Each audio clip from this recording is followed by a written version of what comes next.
आज स्वीडन के एक मुसलमान की पूरी दुनिया में चर्चा हो रही है।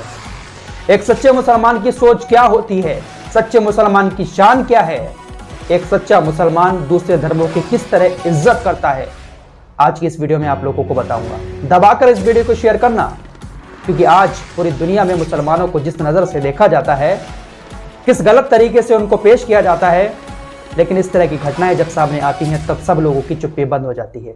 मिसाल, एक ऐसी मिसाल स्वीडन के अंदर एक मुसलमान ने पेश की है जो काबिल तारीफ है। स्वीडन हाल ही में काफ़ी चर्चा में है। आपने सुना होगा ईद उल अज़हा के दिन वहाँ पर कुरान को जलाया गया था। कुरान को जलाने के लिए वहाँ की सरकार ने इजाज़त दी, अदालत ने इजाज़त दी, पुलिस ने सुरक्षा के बीच कुरान को जलवाया। बहुत हंगामा हुआ था, सब कुछ आपको पता है। उसके बाद एक मुस्लिम शख्स ने एक याचिका दायर की अदालत में स्वीडन के अंदर कि मुझे जो यहूदियों की बाइबिल पवित्र किताब तौरा है उसको जलाने की इजाज़त दी जाए।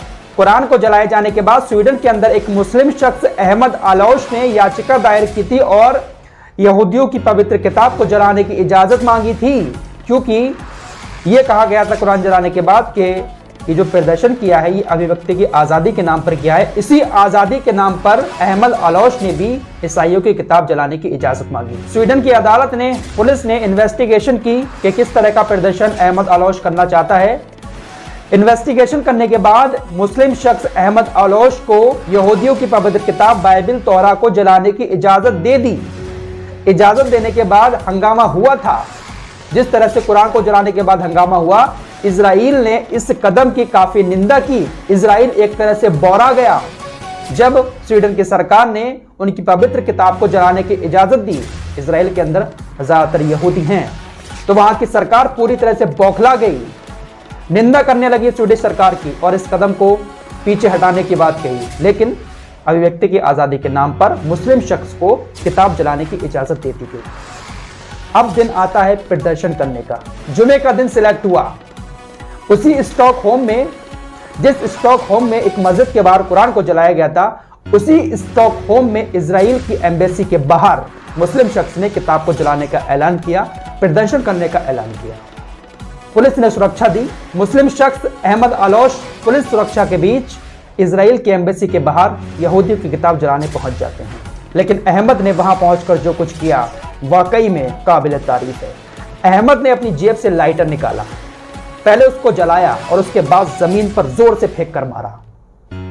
किताब नहीं जलाई यहूदियों की, लाइटर को जेब से निकालकर जमीन पर फेंक कर मारा और कहा कि यह प्रदर्शन मैं बाइबिल को जलाने के लिए नहीं कर रहा हूं, यह प्रदर्शन किसी पवित्र किताब को जलाने के लिए नहीं किया जा रहा है, बल्कि यह प्रदर्शन मैंने उन लोगों के लिए किया है जो लोग अभिव्यक्ति की आजादी के नाम पर इस तरह का काम करते हैं। उन्होंने कहा यह उन लोगों को जवाब है जो लोग अभिव्यक्ति की आजादी के नाम पर किसी पवित्र किताब का अपमान करते हैं, कुरान को जलाते हैं। मेरा इरादा किसी की पवित्र किताब को जलाने का नहीं है, मेरी यह सोच बिल्कुल भी नहीं है।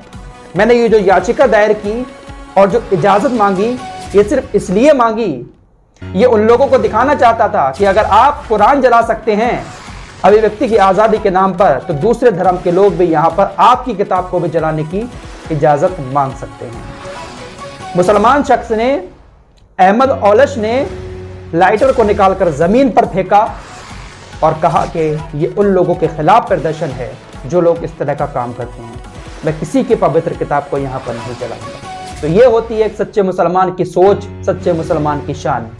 इजाज़त मिल गई कि जला दो किताब को यहूदियों की, लेकिन किताब को नहीं जलाया। जब वहाँ की जाहिल सरकार, जाहिल अदालतें अभिव्यक्ति की आज़ादी के नाम पर इस तरह की छूट देंगी तो किताब तो किसी की भी जला दी जाएगी। भाई हक तो सबका है। अगर आप कुरान जला रहे हो तो दूसरा शख्स भी इजाज़त ले सकता है आपके धर्म की किताब जलाने की, लेकिन ऐसा नहीं हुआ। यहाँ पर सरकार को सोचना होगा, अदालतों को सोचना होगा, वहाँ की पुलिस को सोचना होगा। इस तरह के बेहुदा काम करने से पुलिस रोक सकती है। फिलहाल इस वीडियो को ज़्यादा से ज़्यादा शेयर करें। मिलते हैं एक और नए वीडियो के साथ, तब तक के लिए अपना ख्याल रखें।